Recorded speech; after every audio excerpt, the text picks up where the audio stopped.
पठान ने दुकान पर लिखा, इसमें हर खुशबू है, इसका दाम क्या है? किसी ने पूछा क्या? तो पठान ने जवाब दिया, नाक का। एक पठान ने समोसे की दुकान पर जाकर समोसे के लिए कहा।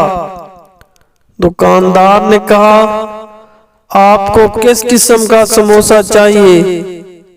पठान ने कहा, वही बिल्कुल जो मेरे दोस्त को दिया था, जिसने आपकी दुकान से गुजरते हुए मेरे पैसे वापस कर दिए थे। पठान का एक दोस्त मर गया, दूसरे दोस्त ने इसका जनाजा इसके घर पहुंचा दिया। पठान ने पूछा, तू इसे कैसे पहचाना?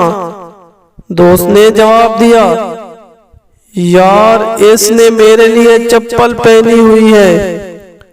पठान ने मुस्कुरा कर कहा, ये तो अजीब बात है, मेरे लिए तो कोई जूते नहीं पहनता था।